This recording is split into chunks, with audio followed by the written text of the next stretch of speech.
नमस्कार मित्रांनो, कमळी या आजच्या एपिसोडमध्ये आपण पाहत आहोत की आता आजोबांना सोडायला आलेले असतात कमळी, तेव्हा आजोबा मात्र खुणवत असतात काही तर. हे मात्र कमळीच्या लक्षात आलेलं असतं. आता कमळी बोलते, मला कळालं आहे आजोबांना काय म्हणायचं आहे ते. आणि कमळी आजोबांच्या खुर्चीजवळ बसते, आजोबांचा हात आपल्या डोक्यावरती ठेवून घेते आणि आता आशीर्वाद घेत असते. तर त्यावरती कामिनी बोलते, हो झालं का आशीर्वाद देऊन घेऊन, झालं ना आता, चला आता जावा, आता आपापल्या घरी जावा असं बोलते. त्यावरती कमळीला बोलते, अगं कमळी कशाला तू काळजी करतेस, इतर त्यांची जीवाभावाची माणसं आहेत ना काळजी घ्यायला, तू नको काळजी करूस, तू आता जा असं म्हणते. त्यानंतर साहेबराव म्हणतं, ठीक आहे जातो मी, तुम्हा दोघींना सोडू का मी जाताना हॉस्टेलवरती. तर यावरती कमळी बोलते, नाही साहेबराव तुम्ही जावा, आम्ही जातो निघून असं बोलतात. आणि कमळी बोलते, आजोबा येतो आम्ही असं बोलून कमळीही तिथून बाहेर पडत असते. साहेबराव बोललेलं असतात, मी सोडलं असतं तुम्हाला जाता जाता घरी. तर ते बोलतात, नको आम्ही जाऊ. त्यानंतर त्या दोघी बाहेर आल्यानंतर निंगी बोलत असते, का गं कमळी तुम्हाला आठवलंच, त्यांना म्हातारीची का नाही उचल बांगडीच गेली असती. तर यावरती कमळी बोलते, जाऊन दे ना निंगी, आपल्याला माहिती आहे ना त्यांचा स्वभाव कसा आहे, कशाला त्यांच्या तोंडाला लागायचं, जाऊन दे तिकडं असं बोलत असते. तर त्यानंतर कमळी थोडीशी शांत असते. नंतर निंगी विचारते, काय झालं आहे गं. कमळी बोलते, तू मगाशी ऐकलंस का गं, त्या कामिनी मॅडम काही तर नयनतारा मॅडमबद्दल बोलत होत्या. तर निंगी बोलते, नाही गं मी नाही काय ऐकलं, तू काय ऐकलंस का. तर यावरती कमळी बोलते, नाही काय नाही. पण त्यानंतर निंगी बोलते, काय झालं गं, ऋषी सर असे अचानक का निघून गेले नक्की आपल्याला तिथं सोडून. तर यावरती कमळी बोलते, मला पण काय माहीत नाही गं, का गेले कोणास ठाऊक, काय तर त्यांचं अर्जंट काम लागलं असेल म्हणून गेले असतील, आपल्याला काय माहिती. तर निंगी बोलते, हो का, बरं ठीक आहे चालेल. आतमध्ये ह्या दोघींची मस्त चेष्टा मस्करी चालली असते आजोबांबद्दल. त्यानंतर त्या मावशी असतात त्यांना बोलते, तू जा त्या म्हाताऱ्याला इथंच ठेव, मी बघते काय करायचं ते. आणि म्हणत असते, आई तुला माहिती आहे का, आज एक म्हातारा का नाही लय फिरून आलाय, कुठून कुठून काय काय खाऊन पिऊन आलाय बघ. आता या म्हाताऱ्याची का नाही चांगली काळजी घेते, ह्याला रूममध्ये नेऊन ठेवते, नाहीतर मग सासू बोरडेल ना, सुनेनं काळजी घेतली नाही म्हणून. तर यावरती कामिनी बोलते, हो काय तिला कळतेस, तुझ्या सासूला तर काय कळते ह्या म्हाताऱ्यानं काय खाल्लंय, काय फिरले, कुठं फिरायला गेलाय, काय करून आलंय, काय करणार आहे सांग बघू, तो काय सांगणार आहे, ह्याला सांगा येणार आहे, कसं सांगणार आहे बघू. अशी ना ती स्वतःच्या भावाची ना चेष्टा करत असते आणि बोलत असते. ही म्हणत असते, म्हाताऱ्या काय मग काय होतंय, आणू का तुला फिरून, आणू अजून कुठं जायचं आहे तुला, चल मी तुझ्या रूममध्ये सोडून येते बाई, नाहीतर बाई सासू ओरडेल की मी काय केलं, सुनेनं काहीच केलं नाही म्हणून. असं करून ना दोघी एकमेकांना टाळ्या वाजून हसत असतात. तर कामिनी ना अक्षरशः भावाची ना नक्कल काढत असते, बोलत असते, तो काय सांगणार, ओ ओ ओ करून सांगणार, मी हे खाल्लं मी ते खाल्लं असं तोंड वाकडं करत असते. आणि हे मात्र पाहून ना तेच भरत असते रागीन बस, आई दादाला काय वाटेल तुझ्या, अगं सासऱ्याला काय वाटेल माझ्या, नको चेष्टा करू असं म्हणत असते. तर यावरती कामिनी बोलते, चल त्याला काय सांगायचं, त्याला काय तोंड आहे, काय सांगणार आहे बायकोला, काय केलं काय खाल्लं ते, काय त्याला बोला येतं का सांग बघू असं ती मुलीला म्हणत असते. त्यानंतर आपण इकडे पाहतो, काय आता ऋषी एवढा चिडलेला असतो, बोलत असतो, तुला काय अक्कल नावाचा भाग आहे का नाही, तू असा प्रँक केलास, तू असला प्रँक केलास, तुला कळतं का जरा तरी, हा प्रँक म्हणजे काय आहे, एका स्त्रीची आबरू म्हणजे काय असतं तिच्यासाठी, हे जर तुला भाग नाही का नाही, का तुझ्या अक्कल सगळी कुठं घाण टाकलेस, एवढी तर मॅच्युअर झालीच नाही तू, हे मला तू असलं बोलून तुम्हाला इथं बोलून घेतलंस, तुला समजते का तू काय केलं आहेस, तू काय वागली आहेस, एका स्त्रीची आबरू म्हणजे काय असते हे तुला मला समजावं लागते का. हे जर तुला समजून सांगायची वेळ येत असेल तर तू विचार कर, तू किती मूर्ख आहेस ते. अगं तुला समजते का, ज्या मुली ज्या बायका ह्या फेजमधून जातात त्यांची अवस्था काय होती, अगदी जन्मलेल्या मुलीपासून म्हाताऱ्या बायकापर्यंत ह्यातून कोण ना कोण कधी ना कधी ह्या फेजमधून जातं. आणि ह्या फेजमधून गेलेल्या ज्या मुली आहेत, स्त्रिया आहेत, त्या अक्षरशः अगं सुसाईड करायचा प्रयत्न करतात. आणि ज्या करत नाहीत सुसाईड त्या अक्षरशः दुनियेला तोंड दाखवण्यासुद्धा त्यांना राहत नाही, इतकं त्या पेन्समधून जात असतात. तुला कळतंय का, अगं ह्या देशामध्ये आपल्या तासाला दर 30-40 असे क्राईम्स होत असतात.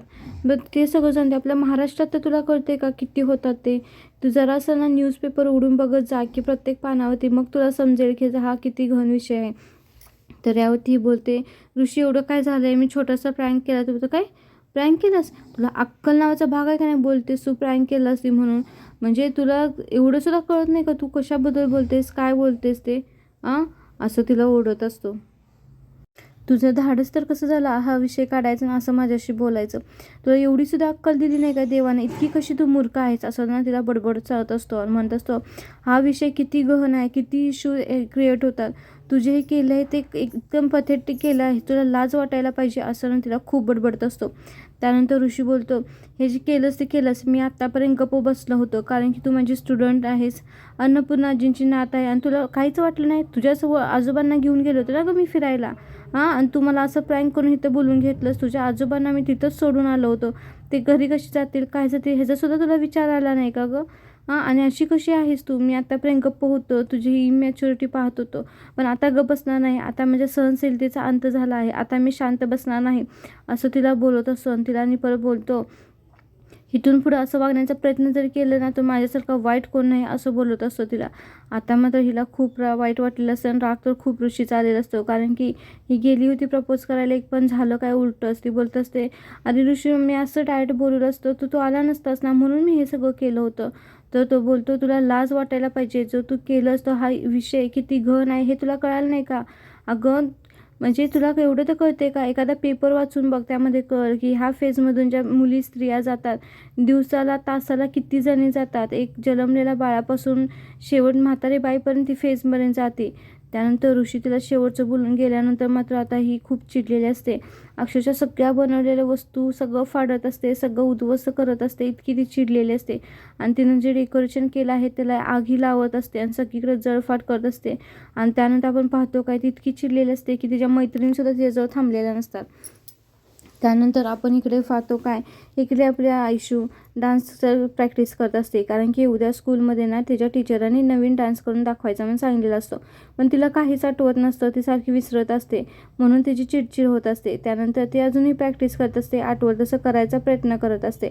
त्यानंतर तिथे चालत असतं साधना मावशी, आणि साधना मावशी म्हणतात, काय झालं आयशू, काय झाले, आज काय होते तुला? तर त्यावरती ती बोलते, अहो मावशी, उद्या माझ्या स्कूलमध्ये ना माझ्या टीचरांनी मला सांगितलं की नवीन डान्स करून दाखवायचा म्हणून, आणि आता मला ते जमतच नाही आहे. तर यावरती साधना मावशी म्हणतात, अगं काय झालं, तुझी टीचर ताई नाही काय ना, ती शिकवेल की तुला? तर आयशू बोलते, नाही, ती आता येणार उद्यापासून, कारण की आजीनं माझ्या तिला घरातून हाकलून लावलं आहे आणि उद्यापासून यायचं नाही म्हणून सांगितलं आहे. आता मी कसा करू डान्स? तर यावरती साधना मावशी म्हणतात, त्याची तू काळजी करू नको, आता हे दूध घे, दूध पिऊन झोप. आता तू खूप दमली असशील ना, उद्या सकाळी लवकर स्कूलला पण उठायचं आहे ना तुला, आणि तुझ्या डान्सची टीचरची सोय तुझी आजी आणि मम्मा करतील, तू नको त्याची काळजी करू, असं म्हणत असते. त्यानंतर ती म्हणत असते, मला नाही दूध प्यायचं. पण त्यानंतर साधना मावशी तिला जवळ घेतात आणि प्रेमाने दूध पाजतात आणि बोलतात, आता तू शांत झोप, त्याची तू काळजी करू नको, तुझं डान्सचं प्रॅक्टिस छान होईल. तर ती बोलत असते, मावशी मला झोप येत नाही आहे, मला कसं तर होतं आहे. त्यावरती ती बोलते, मी झोपू का तुला? चल मी तुला अंगाई म्हणते आणि झोपवते, असं बोलते. ती बोलते, ठीक आहे. त्यानंतर साधना मावशी दुधाचा ग्लास तिला दूध पाजल्यानंतर बाजूला ठेवतात आणि बेडवरती जाऊन बसतात आणि तिला मग मांडीवरती घेतात आणि तिला थोपटत अंगाई म्हणत असतात. जेव्हा त्या अंगाई म्हणत असतात तेव्हा मात्र त्यांना शेवटी त्यांच्या लेकीची आठवण येत असते, कारण की काही जरी झालं, किती जरी मोठी मुलगी झाली, कोणी असो, आईसाठी ते बाळच असतं ना. शेवटी आईची काळजी तिच्याभोवती नंतर असतेच ना. तिला जसं जसं त्या मुलीला मांडीवरती घेऊन झोपवत असते तसं तिला सगळ्या तिच्या जुन्या आठवणी ताज्या होत असतात. कमळीबरोबर घालवलेला वेळ, कमळीबरोबर केलेली मस्ती, चिडचिड, तिला मारलेले धपाटे, हे सगळं साधना मावशीला आठवत असतं आणि तिला कमळीची आठवण खूप येत असते, कारण की ती कमळीला शोधण्यासाठी तर खास मुंबईला आलेली असते ना. पण कमळीची तिची काही गाठभेट अजूनही पडलेली नसते आणि त्या छोट्याशा मुलीमध्ये ती स्वतःच्या कमळीला शोधत असते. जसं जसं तिला गावाकडच्या सगळ्या गोष्टी आठवत असतात, कसं कमळी तिच्याबरोबर मस्ती करत असते, स्कूलला जाण्यासाठी म्हणा, आईला प्रत्येक गोष्ट कुठली गोष्ट कन्व्हिन्स करायची असेल तर कसं करत असते, तिला काय चुकलं तर आई कशी मारत असते, हे सगळं जुन्या आठवणी तिच्या ताज्या झालेल्या असतात. आणि अंगाई म्हणत असताना तिला सगळं दृश्य दिसत असतं आणि फक्त आणि फक्त कमळी तुझ्या डोक्यामध्ये असते, कारण की काही जरी झालं ते काहीच आतडं होतं ना ते. त्यानंतर आपण पाहतो काय, इकडे हॉस्टेलच्या रूममध्ये आता आल्यानंतर निंगीची चालली आहे झोपेची तयारी. तर कमळी बोलते, काय गं निंगी, झोपायला लागलीस होय? तर निंगी बोलते, होय बाई, मी लय दमले बघा, आता माझं पाय पण लय दुखायला लागले, मी झोपायला लागल्या. तर कमळी बोलते, अगं मी म्हणत होते अभ्यास करायचा. तर निंगी म्हणते, कर की तुझा तो अभ्यास कर, मी कधी तुला नाही म्हणले, माझं मी तोंडावर घेऊन झोपते बघ, तुला माहिती आहे एकदा मी झोपली का नाही, यम जरी आला तर मी काही उठत नसते. तर कमळी म्हणते, होय बाई बया, मला माहिती आहे, चालू झोपतो, असं बोलून कमळी अभ्यासाला बसते. कमळी अभ्यासाला बसल्यानंतर निंगी तोंडावरती घेऊन झोपलेली असते. मला वाटतं निंगीची झोप लागली आहे म्हणून ती स्वतःच बडबडत असते. काय झालं असेल ना, ऋषी सर असे अचानक का निघून गेले असतील, काय विषय काय झाला असेल, त्यांना मी काय फोन करून विचारलं पण नाही, कारण की इथे जाताना खूप टेन्शनमध्ये होते आणि बोलले आजोबाला नेऊन तुम्ही सोडा, मी साहेबांना सांगतो, मला आत्ता अर्जंटला गेलं पाहिजे. तर कमीनं विचारलं तर काय झालं आहे, काय सिरियस आहे का. त्यावरती ऋषी सर बोलतात काही सिरियस काही नाही मॅटर, पण मला आत्ता जावं लागणार आहे, जरा गडबडीचं आहे असे बोलून निघून गेले होते. मी काय त्यांना फोन पण केला नाही. हे सगळं आता निंगी ऐकत असते. त्यानंतर निंगी लगेच उठून बसते. काय गं कमळे, काय म्हणत होती आत्ता तू, ऋषी सरांना फोन करायला पाहिजे होता, काय झाले. ते कमळी बोलते झोपली होतीस नव्हता तू, मग आता काय झालं. त्यावरती निंगी बोलते मला नव्हती झोप लागली, काय झाले ते सांग. तर यावरती कमळी म्हणते काय नाही गं, ऋषी सर असे अचानक गेले आणि मी काय फोन करूनही त्यांना विचारलं नाही काय झालं काय नाही, असे का अचानक गेले काय माहिती. त्यावरती निंगी बोलते मग आत्ता कर की फोन, तू आत्ता विचार की त्यांना. तर कमळी बोलते खुळीच का काय गं तू, माझ्याकडे फोन असता तर मी विचारलं नसतं का त्यांना, उगाच कशाला मी बसली असती. त्यावरती निंगी बोलते बरं ठीक आहे, आपल्याकडे तू फोन नाही, बंड्याकडे तर आहे की फोन, बंड्याला फोन लावूया. तर ती बोलते नको, ऋषी सर झोपले असते. तर निंगी बोलते नाही, ते एवढ्या लोक झोपत नाही, मला चांगलं माहीत आहे, आणि बंड्या जर झोपला असला नाही तर बंड्याला कसं उठवायचं ते मला चांगलं माहिती आहे, तू काळजी करू नको, चल आपण दोघी जाऊया फोन लावाय. तर यावरती कमळी म्हणते अगं जाऊन दे, ते झोपले असतील, एवढ्या उशिरा फोन करणं बरोबर नाही. ते निंगी बोलते तू ग बस, मला माहिती आहे ते ऋषी सर एवढ्या लोक झोपत नाही, तू काय काळजी करू नको, चल पडदेशी उठ बघ, राहून देते, ठेव तिकडं अभ्यास. असं करून तिच्या हातातली पुस्तकं बाजूला ठेवते आणि ना कमळीला घेऊन आता बंड्याकडे निघाले असते फोन लावण्यासाठी. पण कमळीला असं वाटत होतं एवढ्या लेट फोन लावायला पाहिजे का नको, पण आता निंगी फोर्स करत असते, निंगी काय ऐकायला तयार नसते. कमळी निंगीला म्हणत असते निंगी राहून दे आता, एवढ्या उशिरा नको जायला, पण आता निंगी काय ऐकायची नसते. निंगी बोलते काय नाही झाले उशीर, चल परदेशी जाऊया आपण दोघी आणि बघूया. त्यानंतर आपण इकडे पाहतो काय आता अनिकाचा पारा 7व्या मजल्यावरती गेलेला असतो. अनिकाची एवढी चिडचिड चाललेली असते, घरामध्ये आलेल्या सगळ्या वस्तू अशी फेकून देत असते, सगळं तिची चपलं वगैरे फेकत असते, बेडवरची ब्लँकेट वगैरे फेकत असते. आणि तिचं ती विध्वंस वृत्ती पाहून तिची आता आई आणि आजी तिथं आलेली असते. आणि काय झालं अनुबेबी, अनुबेबी काय झालं आहे. अनुबेबी काय बोलण्याच्या मूडमध्ये नसते, पूर्ण भूतासारखा अवतार करून केस वगैरे सोडून सगळं चप्पल फेकत असते, I hate you I hate you करून एखाद्या भूतासारखी झालेली असते. त्यावरती आजी म्हणत असते अगं अनिका काय झाले तुला, अशी का करायला लागलीस, थांब थांब थांब, शांत हो शांत हो. तर ती बोलते आय म्हणजे गेट लॉस, माझ्या रूममधून बाहेर व्हा, बाहेर व्हा, पहिलं रूममधून बाहेर व्हा. असं करू ना त्याच्याच अंगावर ते फेकून वस्तू मारायला लागलेली असती. तर रागिनी बोलत असते अगं बाळा काय झाले, अनु बाळा अशी का करायला लागलीस तू, शांत हो ना. तर ना मात्र ती शांत काय होत नसते. तिनं काय केलेलं असतो, हातामध्ये चाकू घेतलेला असतो आणि हात कापत असते. त्यानंतर मात्र त्या दोघी पळत येतात आणि तिला पकडतात, तिच्या हातातला चाकू फेकून देतात. आणि त्यावरती मात्र अनिका म्हणत असते इथून जागा तुम्ही, मला जगायचं नाही, मला मरायचं आहे, मला आज मरायचं आहे, मी मरणार आहे, माझा आता सगळा विषय संपला आहे, आता मला काय राहायचं नाही, जगायचं नाही. असं करून ना चाकू घेऊन हातातलं ते हात कापत असते. मात्र तिची आई आणि ग्रॅनी तिथे आल्यानंतर मात्र तिला अडवतात. काय झालं आहे गं, एवढी का चिडली आहेस तू, झाले काय तिथं सांग. आजी म्हणत असते अगं अनिका सांग ना मला काय झालं एवढं, मी आहे ना बाळा, मी तुझे सगळे प्रॉब्लेम सॉल्व करते, तुला काय प्रॉब्लेम आहे ते तर सांग. तर यावरती ती बोलते काही नाही, माझा काही प्रॉब्लेम कोण सॉल्व करणार नाही, तुम्ही इथून निघून जा, मला जगायचं नाही, मला मरायचं आहे. तर आजी म्हणत असते अगं बाळा सांग तरी काय झालं आहे. त्यावरती मी ती सगळं सांगते. ऋषीला मी आज प्रपोज करायला गेलेली आणि ऋषीने मला मुस्काडीत मारली आणि मला बोलला की तुला अक्कलच नाही, तुला एवढं तर कॉमन सेन्स आहेत का नाही, तुला मॅड आहेस का, एका बाईच्याबरोबर म्हणजे काय असतं हे तुला कळालं नाही का, असं मला किती बोला. आणि मग मी त्याला प्रपोज करायला गेली होती आणि मला इतका त्रास झाला, मला आता जगायचंच नाही, मला मरायचं आहे असं करत असते. तर त्यावरती ग्रॅनी बोलते अगं अनिका एवढ्याशा गोष्टीवरून स्वतःला त्रास करून घ्यायचं नाही, याचं काय तर बघू आपण काय करायचं ते, पण तू स्वतःला त्रास करून घेऊ नको गं. तर यावरती तिची आई म्हणत असते अगं असं नाही करायचं, आपण असं एवढं खचून नाही जायचं, आपण स्ट्रॉंग राहायचं, असं लगेच माघार घ्यायची नाही अनुबाळा, अशी तिची आई म्हणत असते. मात्र अनिकाला मात्र रिपीट नंतर पाठीमागून ऋषीने जी धमकी दिली होती आठवत असते की परत जर असं काय केलंस तर माझ्यासारखं वाईट कोण नाही असं ऋषी बोललेलं, हे सगळं तिला आठवत असतं. आणि तिला खूप राग येत असतो, कारण की तिचं कसं असतं प्रत्येक गोष्ट म्हणाली ती मिळत गेल्यामुळे तिला कुणाकडून नाही हे शब्द ऐकायलाच भेटला नव्हता. त्यामुळे तिची ही खूप चिडचिड होत असते. आणि यामध्ये ह्या दोघी तिला एवढं समजावण्याचा प्रयत्न करत असतात, पण ती काय ऐकत नसते आणि एवढी चिडचिड करत असते, मला आज राहायचंच नाही, मी मरणारच आहे, मी जीव देणार आहे, असंच करत असते. ह्या दोघींनाही ती कंट्रोल होत नसते. ग्रॅनी मात्र समजावून सांगत असते अगं अनिका असं नाही करायचं, एवढ्याशा छोट्या गोष्टींना असं नाही करायचं, मी आहे ना, मी तुझा प्रॉब्लेम सॉल्व करते, तू एवढी चिडचिड करू नको, तुला त्रास करून घेऊ नको, अशी म्हणत असते. त्यानंतर आपण पाहतो काय इकडे रूममध्ये ऋषी शांत बसलेला असतो. आज जे होऊन गेलं त्याचा त्याला खूप पश्चाताप झालेला असतो. खूप त्रास होत असतो, खूप चिडचिड होत असते आणि असा तो शांत बसलेला पाहून तेवढ्यातच त्याची वहिनी तिथे येते आणि बोलत असते, काय झाले ऋषी, आज का शांत बसला आहेस, आता काय एवढा अपसेट आहेस तू, झाले तरी काय तुला, असं म्हणत असते. तर त्यावरती ऋषी बोलतो, काही नाही, मला कंटाळा आलाय. तर ती बोलते, कंटाळा आलाय, अरे आज तू फिरायला गेला होतास ना कमी, बरं मग कंटाळा का आलाय, आज गेल्यानंतर काय तुला उलट छान छान गप्पा मारल्या का नाही तुम्ही, काही विषय झाला का नाही पुढं. तर यावरती ऋषी बोलतो, कुठला विषय, आणि मी कमीबर फिरायला गेलो नव्हतो, मी आजोबांच्या बरोबर गेलो होतो आणि येताना ती फक्त माझ्यासोबत होती. तर यावरती ती बोलते, हो ते काय काय असतं ना, पण काही तर झालं का नाही, प्रेमाचं बोलणं वगैरे, काय विषय पुढं गेला का नाही. तर त्यावरती ऋषी बोलतो, हे बघ मला माहीतच होतं की तुझं पुराण परत चालू होणार आहे, तसं काही नाही, म्हणून तुला किती वेळ सांगू, मला फक्त तिचा राग घालवायचा होता म्हणून, एवढंच, बाकी काही नाही. तर त्यावरती ती बोलते, हो का, बरं बाबा ठीक आहे, पण झाले काय, तू एवढा सिरियस काय आहेस, विषय काय झाला आहे, असं राधिका विचारत असते. राधिकानं असं विचारल्यानंतर मात्र आता ऋषी सांगायला लागतो की काही नाही अगं, मी आज तिकडे गेलो होतो ना आणि अनिकाने मला फोन करून बोलवून घेतलं आणि तिच्या फोनवरती असं वाटत होतं की तिची कोणतं जबरदस्ती करते, म्हणून मी खूप पॅनिक झालो आणि किती कसाबसा तिच्याकडून ॲड्रेस घेतला आणि त्या ॲड्रेसवरती गेलो आणि जाऊन पाहतोय तर काय, हिनं सगळं वेगळंच केलं होतं, हिनं माझ्यावरती प्रँक केला होता.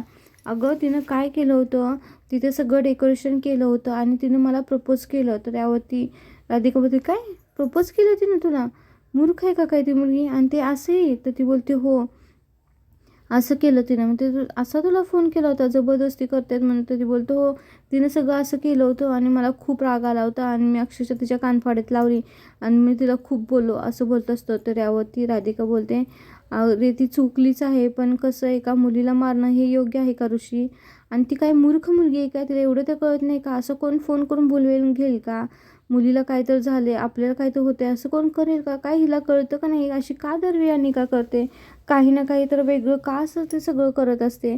तर ऋषी बोलतो, असं मला माहीत नाही, तिचा खूप मला राग आला आहे, हे सगळं करायला गेलो मी, फिरायला तिच्याच आजोबांना घेऊन गेलो ना फिरायला, मी तिथंच सोडलं त्यांना, आणि ही मूर्ख मुलगीचं कसं असं डोकं चालत नाही गं, हिला कळत नाही का एका स्त्रीच्या अब्रू म्हणजे काय असतं हे तिला सांगायला लागते का, किती अल्लड मुलगी आहे. तर यावरती राधिका म्हणते, खरंच काय या मुलीला म्हणजे थोडंसुद्धा कॉमन सेन्स नाही का, काय बोलतोय काय वागतोय, आणि असं करून तिने तुला प्रपोज केलं, किती मूर्ख किती बालिश मुलगी आहे अशी राधिका म्हणत असते.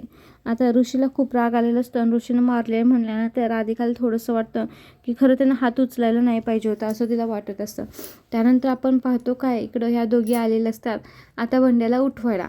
त्यानंतर निंगीच्या लक्षात येतं, कमळे तुला माहिती आहे का गं, बंड्या लहानपणापासून झोपेमध्ये त्याला काय विचारलं तर ते सगळं खरं सांगतो का नाही. तर कमळी बोलतो, होय माहिती आहे का मला.